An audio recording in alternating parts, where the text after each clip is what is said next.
The following is a retell of events that probably makes no sense. July 2023, I'd been living on my own for a while for the first time in my life. At 28 years old I had been in a 6-year relationship and had moved out of my mom's apartment townhome, and it was my first time actually living alone. I didn't mind it. I love being alone and having my own freedom. I had met a guy and I would go over to his place and spend some nights, if he replied. Sometimes I'd just show up even if he didn't say it was okay. It was a situationship. I was on a daily usage of crystal meth. Tina, as the gays would call it. Since December 2022 I had made it my daily routine to smoke meth and go on with my days. I had done other drugs before, but mostly on a weekend when I would go out drinking to the bars, but never on a daily basis. I was doing fine. I was going to work. I would get some sleep. I ate very few amounts of food. Sometimes I would forego eating altogether, mostly because I loved the way I was starting to look. For the first time in my life I was thin enough. I thought I looked good. I was happy. I had someone to cuddle and kiss. Sometimes I had a job, a place to stay, a car, and didn't really want for anything. One day everything changed. I was on one of those Zoom jerk-off meets and I become convinced somehow I had been hacked. My phone goes in the fritz and I am so high on meth I start panicking. The days go by and I'm convinced my MacBook has been hacked as well. I spend the next few weeks trying to figure out what has been happening to my technology.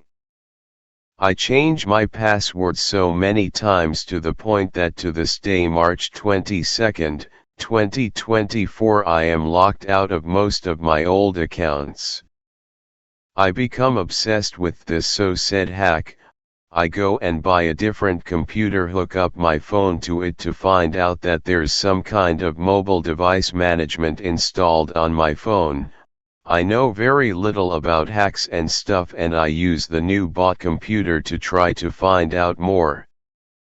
Eventually I find something that says Developer Protection Program installed on this new computer. It brings up many questions that I have. I start obsessing over this, thinking I've been hacked but never thinking I should lay off the pipe. It reaches a point where I start hearing voices in the music I'm listening to in my car and everywhere else. I start thinking I'm being followed, and if not followed I start thinking I'm looking for the guy I was seeing but never actually going to his house, just driving around in my car. Then something happened. I'm listening to music and suddenly I get the feeling that I want to go look for said guy.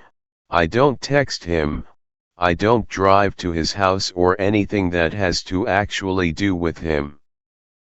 Instead I let myself be carried away by the lyrics of the music. I end up driving to the aquarium parking lot. Things get intense in my head and I keep listening to the music and it ends up making me feel like this guy is in Phoenix. I start driving. Somehow I decide I'm going to drive to Phoenix, Maryland. I have my bong in hand, and I keep driving. Between the music and the voices in my head, I start to think the guy I'm seeing is some kind of secret cop and he needs my help. I get to Maryland and I find myself at some retirement home that I end up thinking is some kind of drug operation, and I'm some kind of secret asset.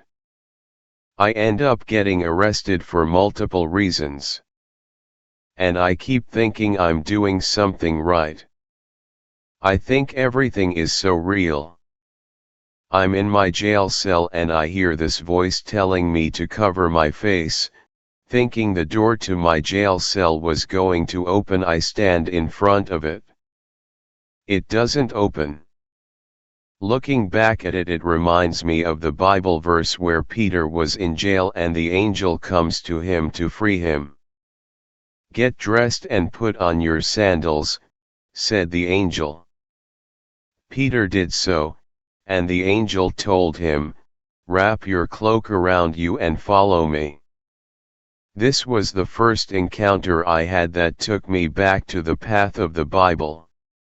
7 hours later I'm released from my jail cell, just to have another episode of paranoia where I think I'm some kind of secret agent.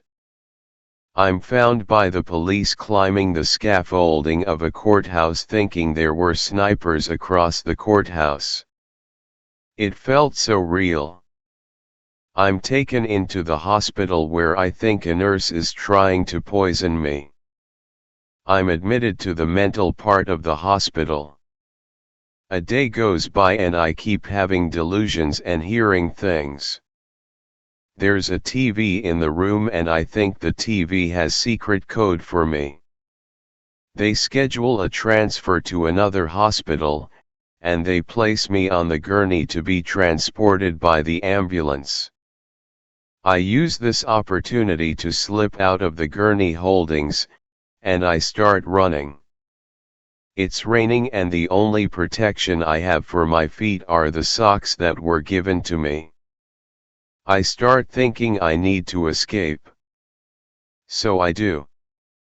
I keep running and walking. I keep thinking the secret agency I work for is somehow going to find me and everything will be okay. I try to stay off the road, so I walk through trees, I walk through a river. Suddenly I start hearing helicopters, and I know they're looking for me.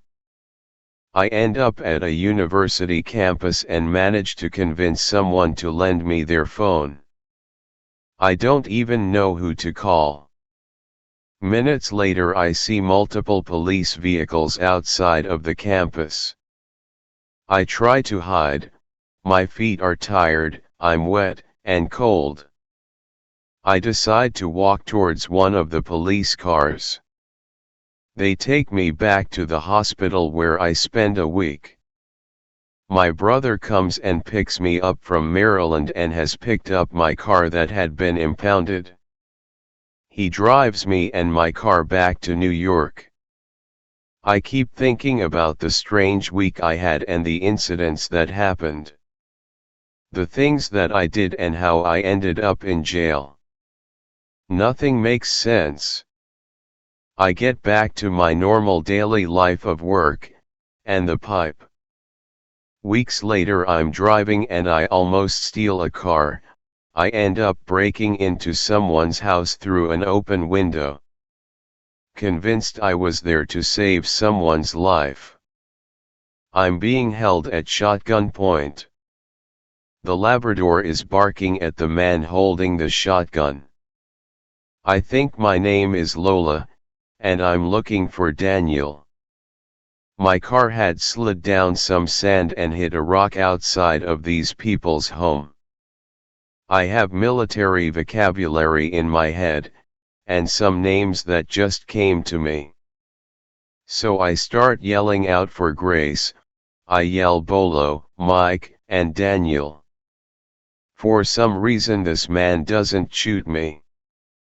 John's his name, I think. This night is so foggy for me. The cops show up. I think I overhear the man say his son's name is Mike and he lives in the house next door. I'm high on meth. I'm in the back of a police car. They're asking me questions, except they never ask me what I was doing in that house, and to this day I have no idea what I was doing in that house. I was following the voices in my head. Hours later they're taking my statement and I start thinking I can communicate with the cop telepathically. This goes on for what feels 4 hours and I start thinking a myriad of weird stuff is going on at this police station. They try to take my fingerprints multiple times, and the machine just keeps beeping red. This happened the first time I was arrested in Maryland as well. They eventually managed to successfully take my fingerprints, after multiple tries, and throw me in a jail cell. I start hearing music coming from underneath the floor. I start singing. A cop comes to my jail cell twice and makes me sign some paper twice. I don't know what I sign. I think I hear him say it's not him. Morning comes, and I'm taken to the courthouse where I'm to await my hearing. I start feeling things cross my body, like needles. Most likely the after effect of doing meth and not sleeping. I keep hearing voices in my head, people I know, but if I tried to mimic their voices in my head I couldn't do it even if I tried. There's a man sitting in front of me at the holding of the courthouse. He's making some weird signs with his hands. I keep feeling like needles are going through me. So I start making these signs myself. I pray to the Lord of the Bees to sting this man because I think he's harming me somehow. I complain I haven't been fed and I feel weak. I'm taken to a room to talk to a counselor, and there's a translator there for me. I say I don't need one. She tells me they told her I may need one. She asks me where I live, and for some reason I lie and tell her I live in Georgia, and don't have a job in New York. She asks me where I'm staying, and I tell her I don't know. She informs me the man I was staying with doesn't want me to stay there anymore. I'm confused, as I was renting a room from an elderly couple and the name she gave me doesn't match their names. My court hearing time comes. I have no idea what happens at this hearing. I don't remember. I fall down from my chair in front of the judge and I faint. I'm taken back to the holding room. The other man is no longer there. A few minutes pass and I'm given 2 evidence bags. One of them holding my bong that was in my car. I'm escorted out. I'm disoriented. I begin to walk. I find myself at a dead end carrying my 2 evidence bags. I pull out my phone and a tablet I was carrying, and dispose of the bag with the bong. I keep walking. I walk for hours. I end up at a hotel and ask the front desk lady for a charger to charge my phone.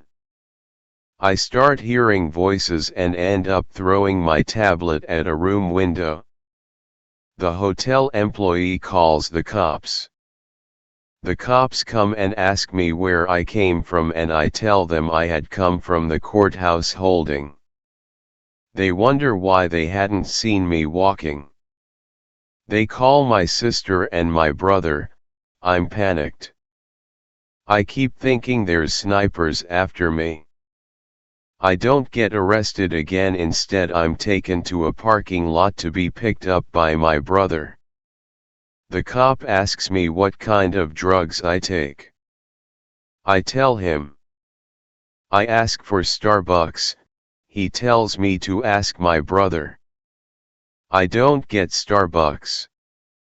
In the car with my brother I feel as if there's someone else in the car with us, but my brother assures me there's no one else. I begin to think once again about the things that happened to me. And the things that I've done. I'm convinced someone is after me. My brother is worried for me and gets in contact with my mom, who eventually comes to get me from New York, to bring me to Texas. Everyone says I need help. I don't lay off the pipe. A few days later I take my car out of the impound. The impound lady tells me I have a nice car and I should take care of it. I drive off with my car and I drive straight home. My mother comes around, and I convince her to let me drive my car to Texas, so she rides with me. 36 hours later and I'm at my mom's in Houston. Depressed because the guy I was talking to hadn't said goodbye to me. He never answered after I left New York. It's October, and I try to hang out with old friends and return to a normal life without voices. I fall back into meth. The voices don't stop. I start thinking I've been hexed. I start reading the Bible.